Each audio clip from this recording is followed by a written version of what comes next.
All right. We're going to give this a try without Anthony. He is away hanging out with his wife. And we've taken over the Pewjitsu podcast studio. We have Alex here. And Alex is from Kotes of Anarchy. I've been wanting to do this video for a while.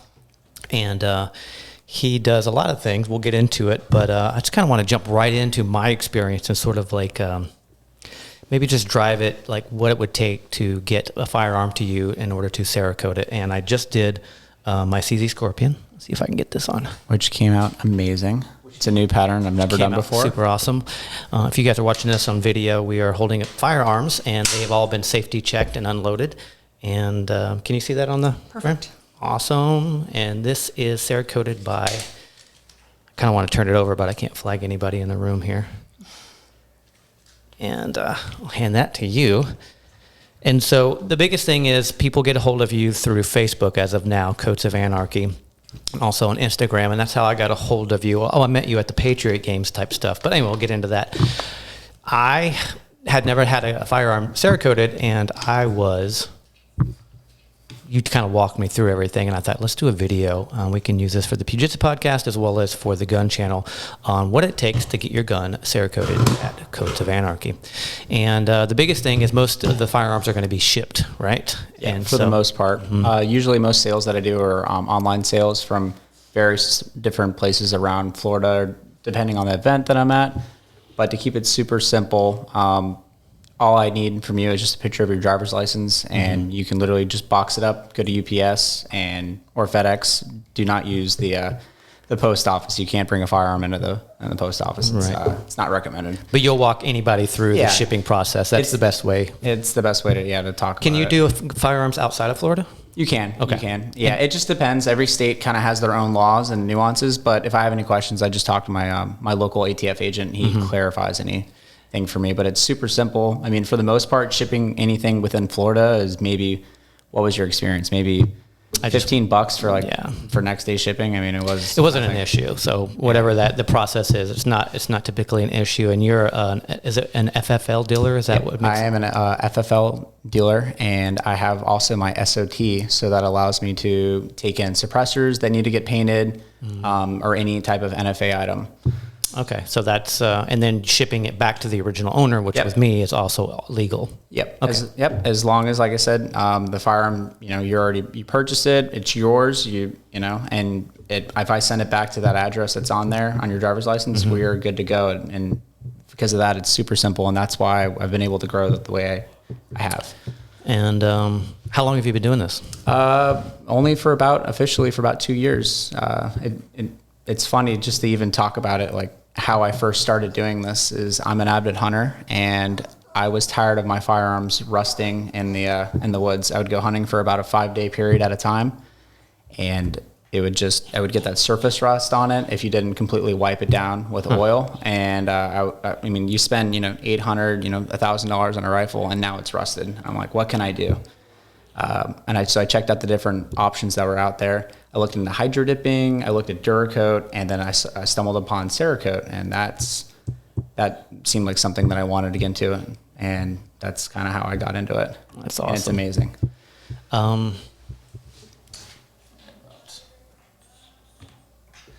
Let's see. Sorry about that. So I'm going to keep driving this experience I had of shipping it into you. So I got on the phone with you, and you kind of we shared some pictures and stuff of the vibe I was going for, and I was like, "Hey man, I've got a CZ Scorpion, and it looks like a toy, and I want to hang out with my AR-15 friends, and I want to be accepted in the club. Can you make it look badass?" And you're like, "Yup, I can do that for you." And so you had me strip off the brace off of it and the optics and things like that I didn't want Cerakoted, and then. You also do some minor gunsmithing. I don't know if that's accurate. So if you need to take the trigger pack out or anything like that, you handle that. And tell me more about what gunsmithing you offer in regards to making it happen. So as far as like I'm able to do simple gunsmithing as far as taking the trigger, the fire control group out. I can take out the magazine catch, pretty much anything. I have most tools and gunsmithing tools available to me. There are certain things, like I've done 1911s before, I've done revolvers, I've done bolt action guns. I'm not really limited on what gun I can't take apart and can't take apart. I've like especially with single action, like 1911s, those are pretty difficult to do dealing with. But I've done a bunch of them and I've gotten a lot better at it. And so you basically is like, listen, if I tell you I have a firearm that might need to be taken down some, you would go, oh yeah, I know that firearm, I can do that for you. And if not, you would work it out with whoever. If I'm not able to do it, I definitely, like I said, can find a gunsmith in my area that can definitely take care of it. But I always leave that option up to the individual. If they would like to save some money, if they bring it to me disassembled, that saves me time and it saves the customer money. And I'm a big believer in that. Yeah, so anything that you can do on your own to save money before they send it to you, and it saves labor cost for me. So the item shows up on your front door and it is delivered. What is the first process? Take me through the process of what you do with that. So the first thing that I'm going to do is I reference your driver's license. I'm logging everything into my FFL booklet. So I log in the day that I came in, the model, the caliber, the serial number, and whatnot. And then depending on the day of the week, I from there disassemble it and I start my process. But usually on average within a day, I like to do 5 to 7 guns at a time. Oh, okay. I won't do any more than that because it's just me doing the painting, and I have people that help me and whatnot. But as far as in the booth, it's just me. And if you do too much work, then you bite off more than you can chew, the quality just doesn't come out the same. And then I'm redoing it because if I'm not happy with it, I'm not sending it out. That's just how I believe, and that's how I am. Yeah, no, I told you to paint it one way, and you said, dude, I don't think I can send this to you. And I'm like, you're right. I am so sorry. Can you do it however you think looks best? And you're like, yeah. And you asked a couple more questions, and I gave you a few more answers, and you sent me back something I absolutely adore. I like this gun. I used to love it. I liked it, and now I'm back in love with it again. It's like, oh, I can't stop. I walk through my house, and I see it. If I see it leaning in the corner, I go pick it up and look at it again. It looks so nice. Whatever the pictures that you guys may not have seen or see on video, it looks that much better in person. So you start your process. What does that mean? Like you strip it down, you break it down, get it ready to paint? Yeah, so say if I have everything scheduled and lined up on a paint day, I'd have to disassemble it 100%. You have to take it, you have to degrease it for about an hour, 45 minutes to an hour. In simple green. After that, I hang every little piece up on some hooks. I off-gas it in an oven at 300 degrees. You have to inspect it, make sure there's no oil on it whatsoever. If there's any fingerprints, residue, or anything like that, the paint won't correctly adhere to it, and I have to redo everything again. And then I sandblast it, and then I go ahead and I start my process with painting. So the cool thing about Cerakote, depending on the series that we use the H series, which is the heat-treated series. So essentially, after everything's been painted, it actually gets baked in an oven at 250 for 2 hours. And then after that, I reassemble it. And depending if you needed me to reassemble it, I'll reassemble it. And then we test fire, and then I ship it back out to you.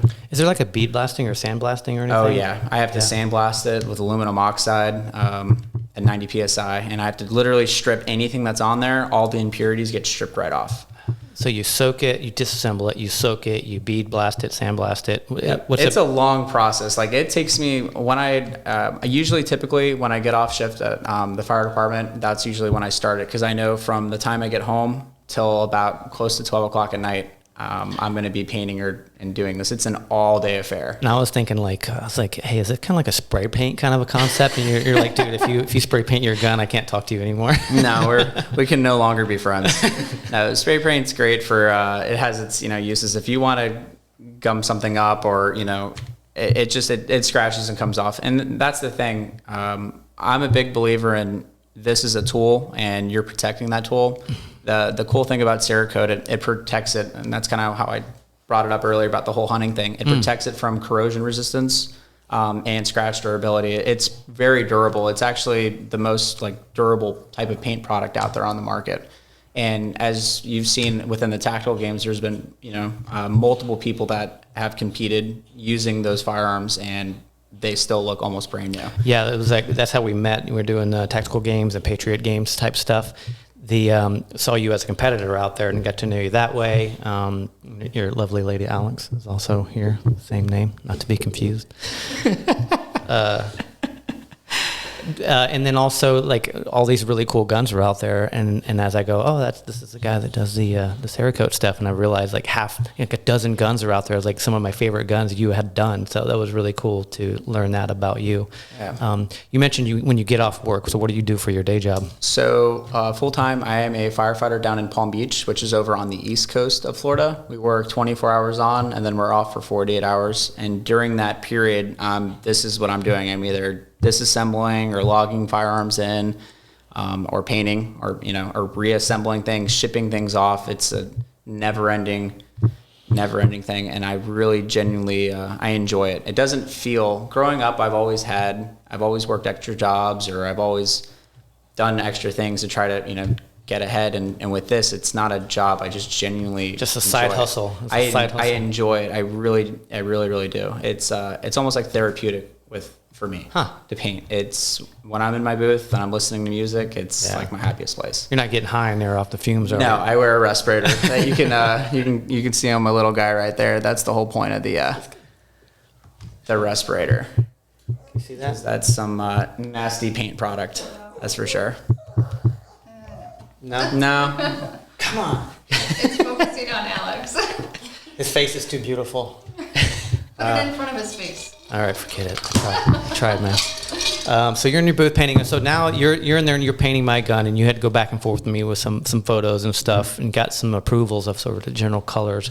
So you're putting on how many colors on my particular firearm? With this one, we started out with. So how it works is depending if I'm blending or fading different colors in. This one was, I believe, 4 different colors. It was graphite black, midnight bronze, FDE, and I believe it was sniper gray as well. That was the extra one. Yeah, sniper gray. You can't. Can we call that the gun channel pattern? Can we do this that? This is all you. This is actually one of one. Is it? What I usually tell people to do is I like trying new things and trying different patterns and whatnot. And that's why I was fortunate enough. Mike was very responsive to me, because I've had people just say, hey, go ahead and just paint this whatever. But what I think looks good, or what that person might think looks good, can be completely different. Mm-hmm. So I tell everyone to go on Cerakote.com, and then you just click on gallery and you type in anything. Type in multicam black, or type in American flag, or type in whatever color, and that really limits it down for me. I can find a picture and it'll tell me the exact colors that they used. And that to me is like the fun part about this, where you give me an image and you tell me what colors are there, and then I try to replicate it. Because everything you see here is done by hand. It's not like a hydro dip where you're soaking it in a, where they have like the screen and you soak it in the bathtub or whatever container, and then it wraps on there. This is literally all painted on by hand with an airbrush. The angel hair. Angel hair, yeah. So, right on. And some patterns cost more than others, right? So, like digital patterns are going to be more labor intensive, without things like that. And or like a cryptech pattern that, like, I don't know if you can see it over here, but it's been cleared. And if you're just listening to this on the podcast, that is a beautiful Glock that has got it's got some work done to it, and again, some beautiful Cerakotes. If you can go on to the Gun Channel on YouTube and see the video of this. Yeah, this was actually done. The stippling was done by the customer, and we took the firearm in and we did like a cryptech pattern. So this is a like extremely labor intensive pattern. Like digital cryptech patterns are a pain, but. What are your most common firearms?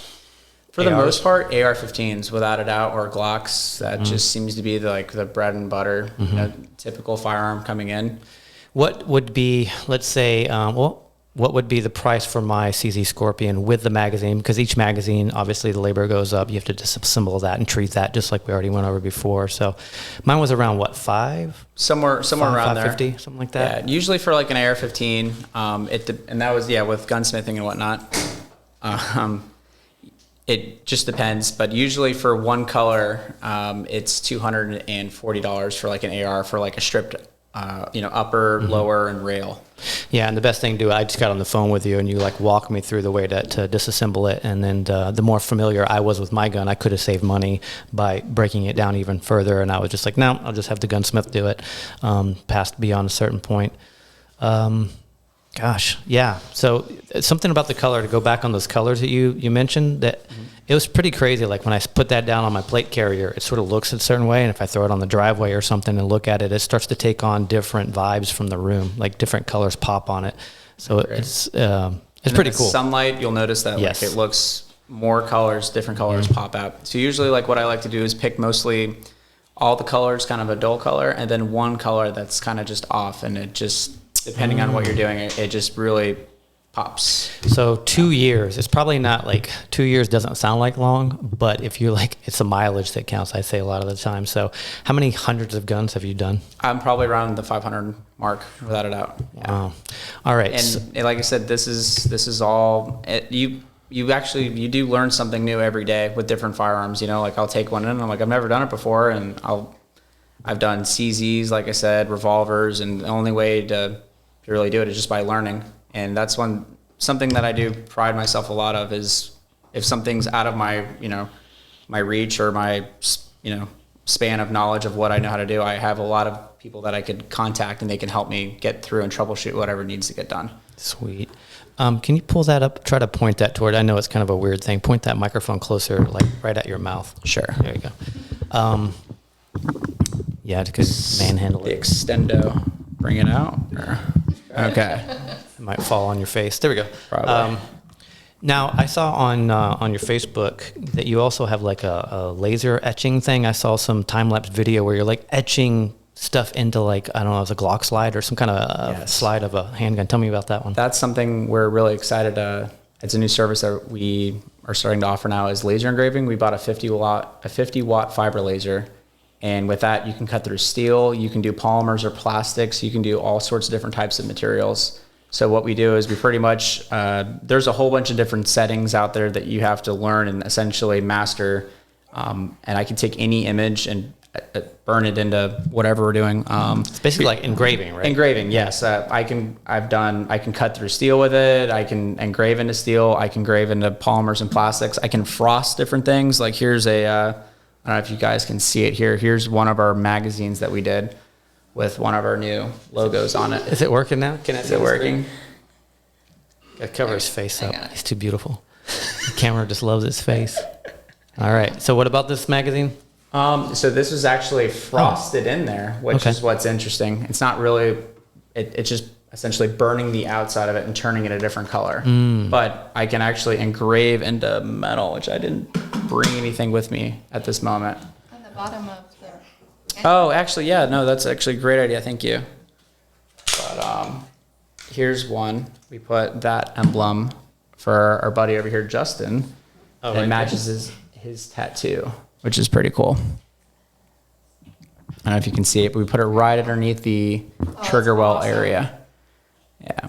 Now, and then I saw you doing like engraved, like went into the metal of the slide, right? Yeah. We've done, like I said, different Glock slides. I've done scroll work. Well, so they've taken, like, I don't want to say back then, but have you ever seen those like fancy, like elegant guns where it looks like someone went in there with a chisel essentially and did all these fancy scroll work? So we can do that actually with the laser engraver, which is pretty awesome. It doesn't take us as long as them, but believe it or not, it does take us a long time to get it to fit on there and make whatever we're doing fit on the object that we're lasering. So now you have a shop that's on your property, and this one shop has this crazy expensive machine that laser blast with laser beams from the future. Laser beam blast these firearms. So it's basically like printing right onto either polymer or plastics, pretty much anything on the metal itself, and then that one engraving actually goes deep into the slide or the metal. Depending on how I can frost it in,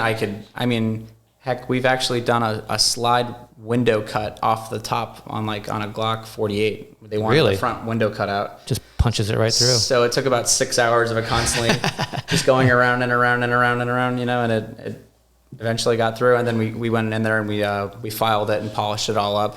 What do you have to do when you do cut into a slide like that? Do you have to recoat it or reseal it? Definitely 100%. Most of the things that we cut, I'm probably gonna Cerakote it. That's the thing.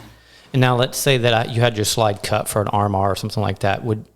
I guess that part you wouldn't Cerakote where the RMR would sit in, the red dot. I usually plug off the screw holes and we got a little dog in the studio here. Running around. You can let him go. I usually plug off the screw holes to make sure that paint or any dust or debris doesn't get in there and ruin the threads. But that's that. So back to so you've got all the stuff, you've got the paint. Now, does it have to cure? Do you have to heat it? How does that work? So with Cerakote, depending on, so say I'm painting this one layer. So with Mike's particular firearm here, we actually painted it black first, and then we flash bake it in the oven for 17 minutes. And then once it's tack free, then we go ahead and lay our stencils and then put on more paint and then more paint. And half the time we mix different layers in. How many hours would you say you put into that firearm from whenever you, even besides you even spending time on the phone with me, talking to me about what we're going to do, but like just from the package, the labor? At least 12 hours. I mean, realistically, I mean, just with everything between talking to everybody and whatnot, it definitely adds up. Cerakoting is very like labor intensive. Honestly, it takes me longer to do the prep work rather than actually even just like painting a house, right? Like takes forever to clean it, paint it, tape it rather, and then when you paint it, it goes pretty quick. Yeah, and that's the thing. I've had people bring me firearms that were rusted and pitted, and I'm able, when we sandblast, as we talked about earlier, I sandblast all that rust and all the impurities off, and then when I paint it for you, you're getting essentially a brand new gun. It like restarts the life of it. Because I've had that gun was used when I purchased it, and then I ran it crazy for a year, and I'm hard as hell on my gear. And when it came back, I'm like, wow, it's a really cool way to have like a quote unquote new car again. And then what would you say the value increases on that firearm? So like let's say my gun was worth $2,000 for a round number. I mean, with Cerakoted like that, it's got to be. It definitely, and I would say increases the value of it. Unless I have unicorns on it. Yeah, unless you, which I have done. I'm just kidding. Today. Unicorns are cool. But no, definitely. Well, speaking of unicorns, you've done. Is there something you won't do? Something I won't do, as long as it's not vulgar, racist, or super offensive, I won't do it. It's just ethically, it's just not something that I would do. But I've literally painted anything you can think of. Right. So it'd have to be anti-American. Yeah. I've done it. Yeah. And I'm sure we'll post some, little pictures, inserts of some of the ones that I've done. They're pretty funny. Yeah. But I'll literally paint pretty much anything. And like I said, even, you guys are photographers, so, some people like things looking a certain way rather than, what you guys might like and whatnot, What is your biggest challenges working with customers as far as communication and stuff goes and dealing with, is there any weak links in the chain? Like what is the biggest challenges as far as that goes? I mean, for the most part, I believe in just being super straightforward and honest with someone. I feel like that goes a long way, and you really could just avoid a lot of the problems with just that mindset. I've done close to 500 guns. I've only had maybe 2 people in this whole period that, And you've told me about one of those, and to me, that's not your problem. That person has issues that they need to work out. No names.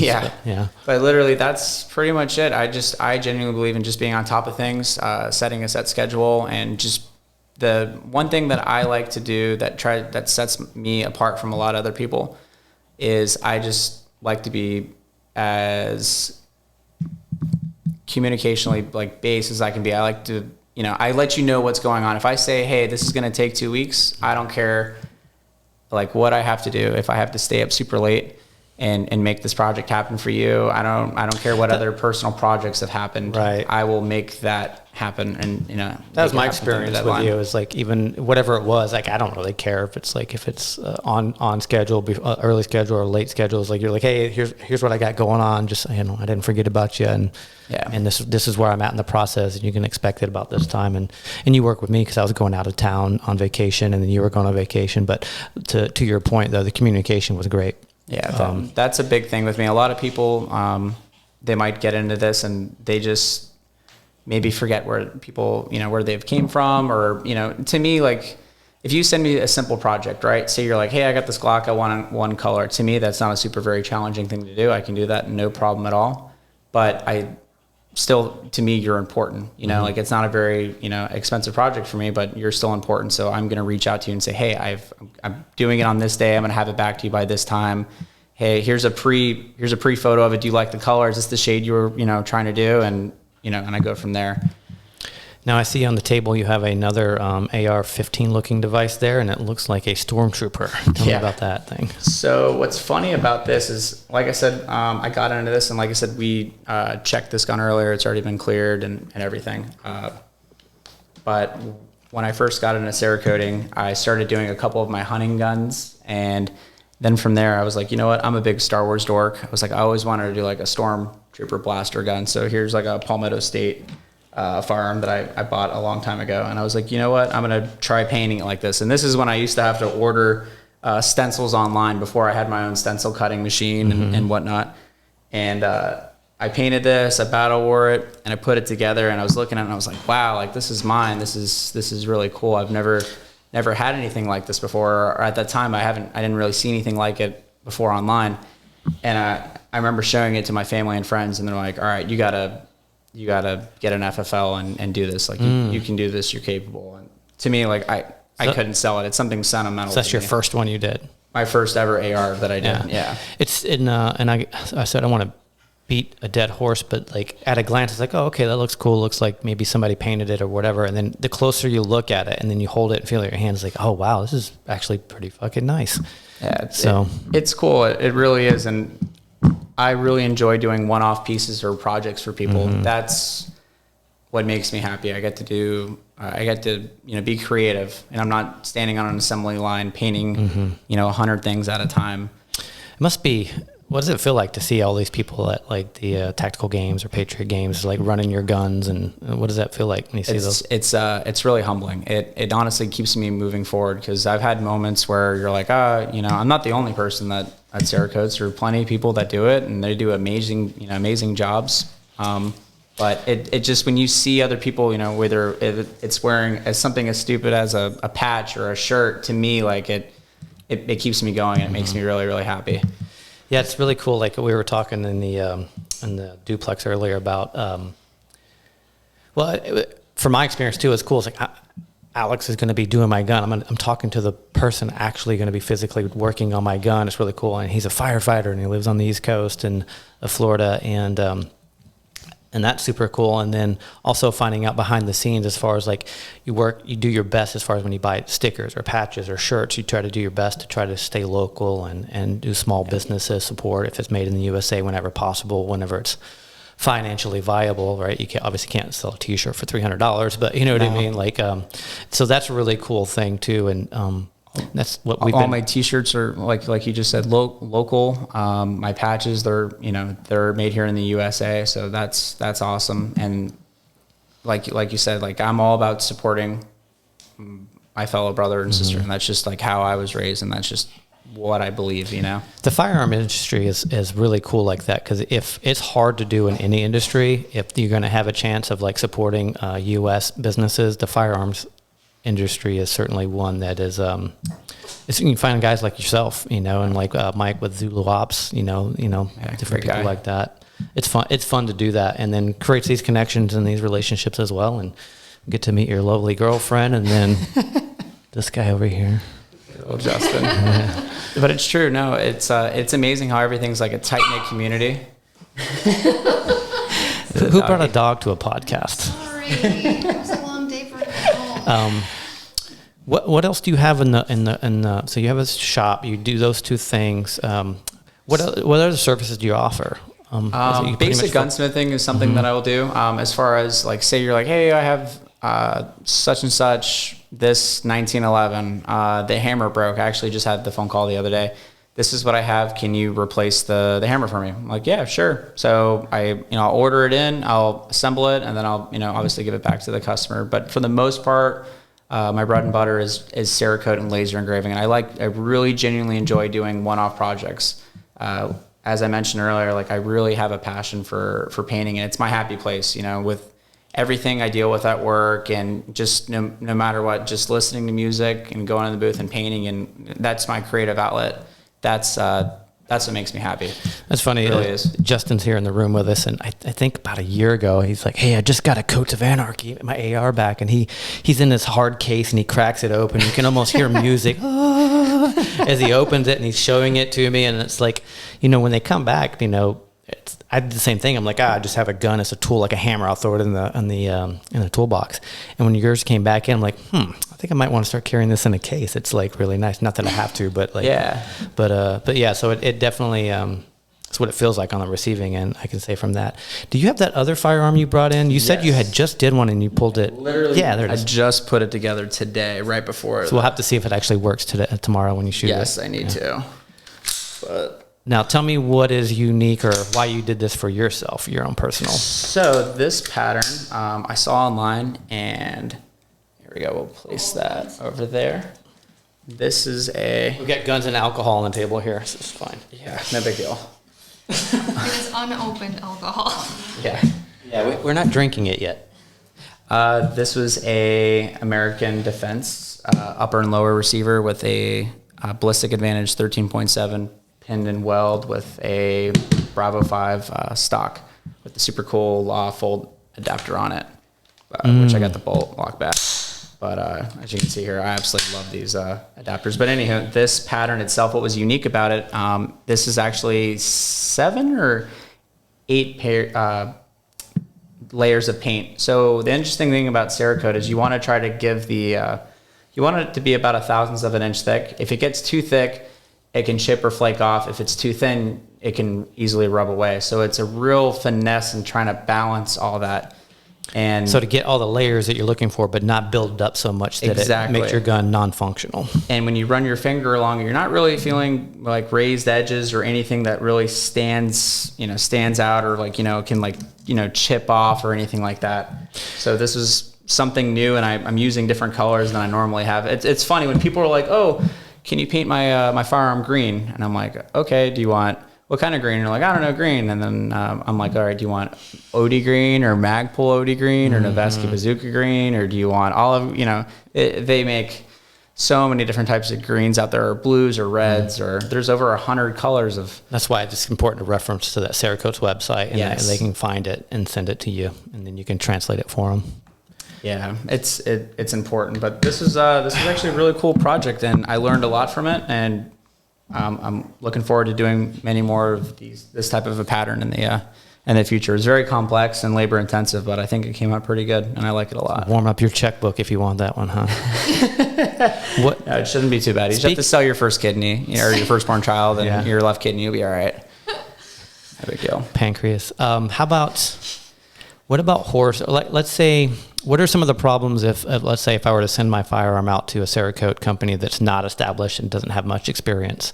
What are the problems that a person has with a Cerakoted firearm that's not done properly? So the big thing is, like I mentioned earlier, you want it about 1/1000th of an inch thick. If it's too thick, it's not going to function correctly. You can have it, for example, on like a Glock. It will, like when you go to release it and the slide goes back forward, it'll actually be out of battery because it's not all the way pushed forward. I've had 1911s, the tolerance is super tight and it's not going to fit. It'll gum up, it can chip, it can flake. And it's funny, everyone has a buddy, like, oh, my buddy does this, or oh, my good friend does that. And yep, same thing in photography. Yeah. And as we've seen, you really, I really believe you get, what you pay for. And that's just how I perceive it. You know what I mean? I've done plenty of redos for people where people have I paid X amount, I paid I paid $50 for this, and then I get it and I'm like, all right, so now you have to pay again to get it redone if you could have just got it done right the first time. And I really genuinely stand behind my product. I've messed up before. I've painted things and I might have, something wasn't done right, or the pattern had some overspray and I wasn't happy with it. I'll redo it at my cost, not your cost. And I'm a genuine believer in that. If I'm not happy with it, I'm not sending it out. And that's the cool thing when I'm able to do one-off projects where you're not a number, you're, a customer and hopefully one day a friend. I've made plenty of friends, just believe it or not, by painting firearms for them. A lot of really, really close people. And it's just weird how everything turns out. I mean, even with Anthony, when COVID-19 first popped off, we did the whole the whole COVID, instead of the Glock 19, we call it the COVID-19. And it was interesting to do that and raise money. So I saw that firearm. That was a really fun one. What did you have on the case of that? You also Cerakoted the case or something. It was like social distancing or something? I think it was called the social distancer. And fun fact, as I mentioned earlier, Glock cases, or when I paint things, you do it at 250 for 2 hours. Well, that Glock case, it actually melts at like 180. Yeah. So I had an extra case. Hanging out with you, you're always constantly saying, fun fact, this particular plastic melts at such and such degree after so much time. And so you have to really be, I guess that dovetails right into, you have to be super knowledgeable about all the different types of firearms and the different polymers and plastics and metals and melting points. It's probably... Even with laser engraving per se, say you give me 2 Glock 19s, let's just say one's an FDE and the other one is black, right? The polymers are... racist, man. Yeah. Well, they burn differently, which is interesting when you're melting the plastic. If you were to use the same settings on either one, you will melt it and then it'll burn right through it. It's absolutely horrible.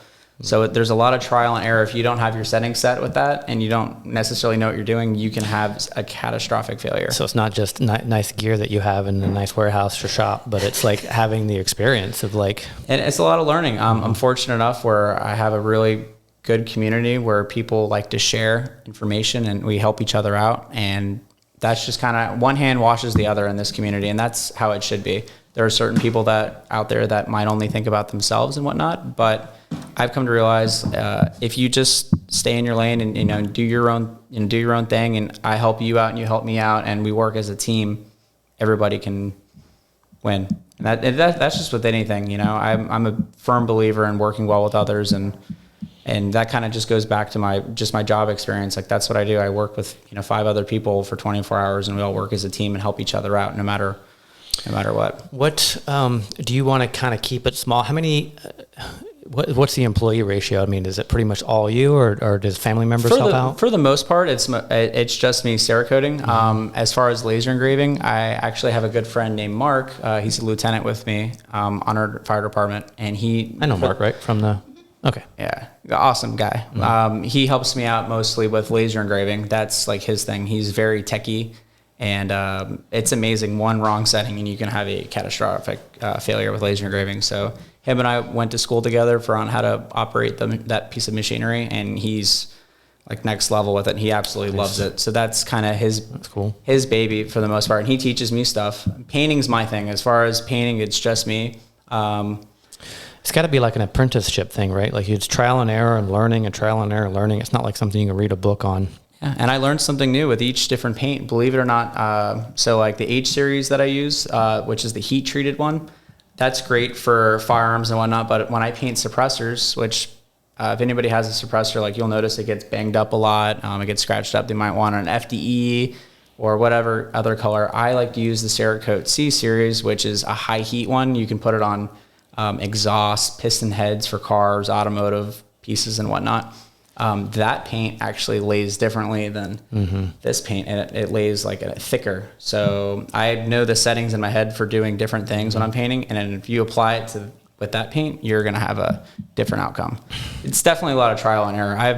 Like I said, but the cool thing is, if you mess it up, great. Sandblast it, degrease it, start the process, redo it, make it right, and you learn from it. That's the best way to handle it. I love mine. I think the only thing I would have done differently on mine was sent another magazine and have you done them both. Like I'll put the magazine you did in for me. I'm like, oh, it looks so cool. And I'll put like a regular black one in. I'm like, it's not as cool. I should have got 2 of these done. But that would be my only thing. I will have to say, I'm not trying to just blow sunshine up your ass. I was super, got back to the beginning, I was super naive. I'm like, I don't know. I figured it was some kind of, I didn't realize all the steps and processes. It's almost like try to equate it to like if you get an engine rebuild or something, what do you do to that? They take the engine, they disassemble it, and they put it in a bath of this and a bath of that. And when I learned all about that, I was like, wow, and then they remachine everything. It's really not that dissimilar to that as the amount of work that goes into it. It is amazing. It seems like really affordable when you tell me all this stuff. It's like, oh, then that's all that you charge? It's like, that's really affordable compared to the shop that it takes, the experience that it takes, the cost of the cost of the paints. And so to book it, my experience was it got on the phone with you, and then basically it gave you a down payment so you can order all the paint and everything you need and get the shop set up. Then you get it done and then deliver it, and then the rest of the payment goes through after that, I guess, right? Yeah, that's usually how I am. As long as the supplies are paid for up front, I'm fine with it. I mean, just 4 ounces of this paint is $35 for 4 ounces, which doesn't go very far. And the thing is, it expires after a couple months. I think it has a shelf life of between 6 and 12 months. It can go bad. So it can't be like, hey, I'm sending you my gun, go ahead and order the paint. You're like, go ahead, and you can't do that because it's a time. Well, I've had people in the past when I first started, they're like, oh, I wanted all these like weird colors, like parakeet green and like hunter safety orange and colors that really don't do. So I ordered these colors, and then I had it, and they're like, oh, my wife's cousin's lobster, needed surgery, and like I can't do this anymore. So that's why I'm like, all right, that's a pretty good excuse. I pretty good, right? It's that. pretty elaborate. So that's my thing is, once I have a small down payment up front just to cover the supplies, sure, I'm fine with it. And if you bail, cool. Like how many guns do you like to do a month? On average, about 5 to 7 a week. Okay. So what is that? 20-ish a month. 20 a month. So you keep it pretty low. And you said that there's other Cerakote companies that are out there that are mass production kind of a thing. Oh, without a doubt. And you said you didn't want to go that route because you had some experience with it, and you're like, oh, this is cool, but I don't want to do this thing. Yeah. You start to lose your creative outlet when you're like, hey, you're going to do 100 of these, or 1,000 of these American flag type of firearms. And it's literally the same thing over and over and over and again. I'm not very like money oriented with this. Pretty much any type of money that we do, profits we do make, we just put it back into the company to buy new equipment, new gunsmithing tools, more lighting, no matter what or more advertising, more shirts, more patches, things like that. To me, like, I feel like once I lose that passion, it wouldn't be the same for me. So I love these one-off projects and that challenge of here's a picture, these are the colors, can you make this happen? That's cool. I mean, you already have a great job, so you don't need, I do this because I genuinely I enjoy it. It's funny how I started painting it's funny. I actually wish I brought it with me. I started when I was younger. It's so dorky. I used to actually paint Xbox controllers and do all sorts of, I was such a little dork. Can you still do that? Can you Cerakote? I mean, you could, but it's not really like a thing for me. But I started to do that, and I used to sell those like at school. And then next thing you know, I was doing little like model things or RC stuff. And like I said, I started hunting, and I was like, man, my stuff's rusting. Like, this sucks. And then I saw Cerakote, and I was like, I can give that a try. What other things are being Cerakoted that I wouldn't even think of? The van. Can you do a whole van or a whole car? A whole van. If it fits in an oven, I got it. I can do anything. I've done Jeep parts. I've done small rim parts. You can do fishing reels. It's like I said, it's great for salt water or anything that's corrosive. That's the thing. You'd be surprised how many firearms I do get that are Glocks. Just the pitting that will happen if for example, for me, like I take my firearm out, it's in the holster, and I leave it wherever I'm at. I don't have small children or kids running around or anything. It's in a safe location. But I don't clean them that often. Like I really don't, and I'm carrying it. You'd be surprised how many, and a lot of people are like that out there, even if they don't want to admit it. And you'd be surprised the pitting and rust that forms on the slide from that. And like I said, with Cerakote, once you coat it, you don't have to oil the outside ever again. You still lubricate the internals to keep things moving, but you don't have to, go whatever you're doing. Like even, especially when we're out there competing and, even if it rains, we get mud on there, dirt, I go home, blow whatever's on there with an air compressor, I lubricate the bolt, and I put my AR back in the safe like that. So it actually cleans up easier too, being without a doubt. I don't have to worry about or be as, particular about like, I got a little, like, no, these to me are tools, and I treat them as such. Yeah, they're pretty, but I don't have safe cleans. They're meant to be used, and that's just what it's meant for. That's what I like a lot about the rifles and different handguns that I've seen is that I know that you basically service the customer, of course, on what he or she wants, but you make them I have a weird feeling about a gun looking like a toy. Sometimes it's really fun. I don't know. I guess I don't have too hard of an opinion on it, but for me personally, my flavor is I like to see guns that still kind of look like guns and that actually have a functional purpose. Like that one you have there is that's a pretty legitimate like gun that's not going to pop out in a combat setting. No, depending on where you are. I absolutely love this color. It definitely was something new for me, a little bit out of my realm, but I like to challenge myself and just try new things. And if I would have failed at it and be like, all right, that's outside of my realm. Because I've had people ask me, hey, can you do this pattern? And beforehand, I'm the type of person where if I know it's outside of my artistic ability, I'll just tell them like, hey, listen, that's not something I can do or I can offer, but I will refer you to someone that I know that probably going to pay top dollar, but they can do that for you. But I really do like that challenge. If I know like I can do that, I just haven't done it yet. That's what gets me excited, and that's what I'm passionate about. What are some of the craziest things that you've done? What's the definitely fun? Like I said, just the cryptic patterns are one. Digital camo, like that's just it's labor intensive. This one was actually probably one of my most fun one. Just using whether it's male stencil pieces or female stencil pieces, and doing all sorts of just different painting techniques to achieve this pattern. That was cool for me. What if another Cerakote guy or gal saw that, they'd go, oh, would they see more than I see? Like they would. You can look at it. It's funny because I've had people look at some of my work and I looked at other people's work, and it's funny where you can see like I remember where I used to get dry spots there. Like let's just say in the mag well, and then I learned, okay, you can, you spritz in the smaller little areas first before you start, painting over it. With Cerakote, you're supposed to only do about maybe 2 to 3 passes. It's not like normal like paint at all. You're trying to get it as thin as possible when you're painting. And so how many layers do you have on that one again? About, like I said, 7 or 8. I forgot. It was a lot. You turned up to 11 on that one then.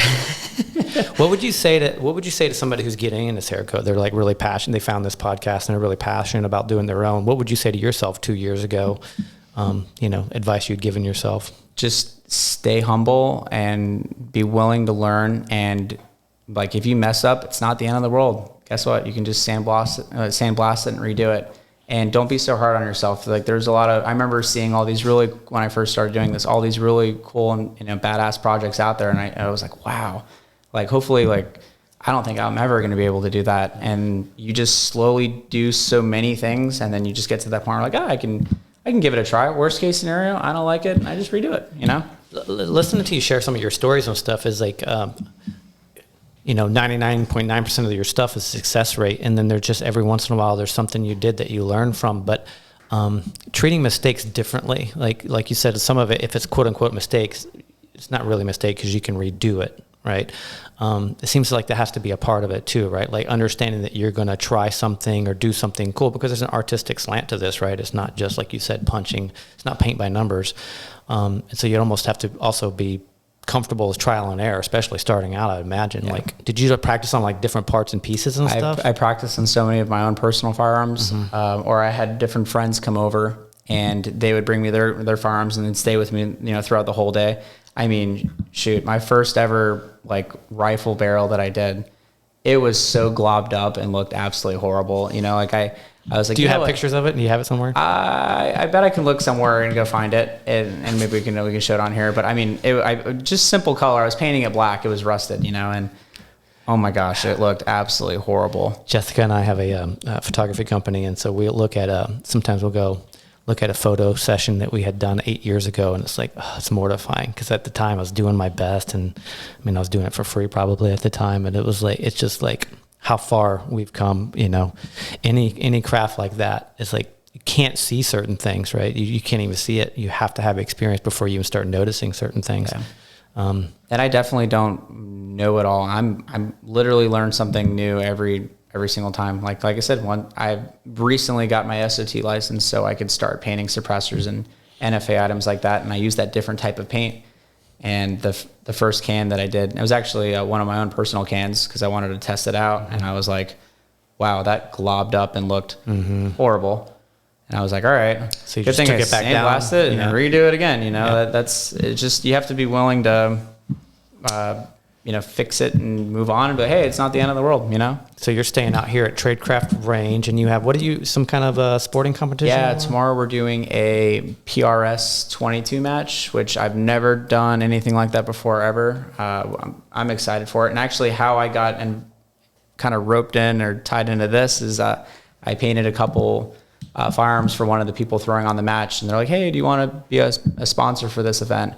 And I was like, sure, why not? And I'm willing to try new things and try new events. Just like, for example, the Patriot Games. I'm really excited and looking forward to getting involved with that. It's gonna be something new and exciting for everybody. Yeah, it's really, really is. Yeah, we're excited to. Yeah, it's the group is getting tight. The quality of people around what Anthony is putting together, and so many familiar faces. Yeah, and like I said, 2 years ago when he was nice enough to be like, yeah, you can sponsor this event, and I did gift certificates for different first place winners, and to still see those paint jobs from 2 years ago still out there, all together. It's not chipping.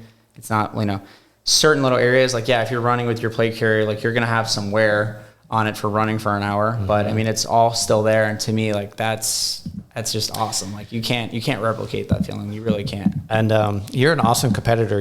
Jessica and I, we do photography and videography for the tactical games and the Patriot Games, and that's how we met you. You're great. I just watching you run your weapons, and I love seeing I love watching all the different competitors come through and see how their gear is set up and their plate carriers and just how slick they're running. Why do you do the tactical games type stuff? What are some of the main reasons and benefits that you do it personally? My personal thing is just to challenge yourself. I'm the average Joe. I'm not police. I'm not military. I'm not nothing special, but I do believe you should be proficient with your firearm. One day it could end up, saving your life, and I'm all about protecting others and protecting yourself and your family. And I'm a huge proponent of the Second Amendment. And to me, I've done USPSA shooting or however you call it, and it's amazing. You're basically doing something for 20 seconds and then you're done, right? It's like quarter mile racing in a car, right? You're just trying to shave off fractions of a second on these particular events, right? And I'm not knocking anything from that. A lot of those shooters are absolutely amazing, and I know I'll probably never be. It's gotta be a ton of fun. I haven't done one yet, but it looks like a blast. It is fun, but to me, I want to be completely exhausted and completely broken down, and then I'm trying to use my firearm, and that's how I've never been in a situation like that. But I just envision I'd probably be very fatigued or under a high stress situation, and I want to make sure that I'm able to use my firearm in a correct manner. That's a big thing for me. As many people can go to a static range, and you're not even drawing from your holster or anything, and you're taking your firearm from a table. You're shooting one round a second, and then you put it away and you go home and you're like, yeah, I'm really, really good at shooting, but this humbles you to a whole next level. I mean, anybody can, shoot with a heart rate of 60 or 70, after you already went through a magazine or two and you got the first cold shots out of the way. I think it is just completely humbling where you literally go full lizard brain and you're like, how do I reload again? Or just the simple little things. And to me, that's what's fun about it. I just love a challenge, and it's cool. It is fun. We have access to the Tradecraft range here, and it's outdoor shooting range, private club, so you can run around like an idiot and draw on your guns, and it's super fun. And I don't take it for granted at all and totally right. The training, the different levels of training, to be able to get into an open outdoor range and run your equipment and go over different scenarios like no other. And I remember when I was doing a lot of dry fire and stuff at home. I was doing good. I was watching the YouTube videos and learning how to do all these cool moves with my firearms. And then I started coming out here and shooting, and the sweat's pouring in my eyes. The real world starts happening. The sun's coming into my optics. Just real world experience, and just the catastrophic failure of my brain functioning. Just something as simple as gear layout. I remember my first few events, I had G-code holsters up in the front end area, and we were doing something with where my pistol mags were up there, and I had the sandbag, and we had to move it across from left to right, and my magazine flew out and I lost it. I had no idea. And then I went to whatever stage and I go to shoot, and I'm like, oh, I lost this. So now I'm like, okay, I need a little more tighter attended, holster mags. And it's amazing. You can have all the Gucci gear in the world or everything that you think was going to be great, but at the end of the day, like that event humbles you. It really does, and that's why I love it. Like, and I'm still learning. I'm no amazing like athlete. I'm the average Joe, and when it comes to that, I really that's how I feel. Most of the strongest competitors that I've seen at the Patriot Games and stuff like it is they're the most humble. You know what I mean? It's pretty funny. They're like, you know, imposter syndrome, I think, is probably the most common thing. We did a podcast earlier here with Hurricane Ashley, and she's super humble, and yeah, she's amazing. Yeah. And actually, she was actually one of my first ever. That was actually the first event where I sponsored the first place, you know, shooters to do their firearm. That's so cool. And like, it's still to see her firearm still out there, and she's awesome. She's an amazing competitor. That's cool. Well, thank you so much. I know that you've got to get going. There's staying the night here at the range, and you got that competition tomorrow, and got some stuff to set. I appreciate you taking the time out to come and do a little Pewjitsu podcast and a little gun channel video.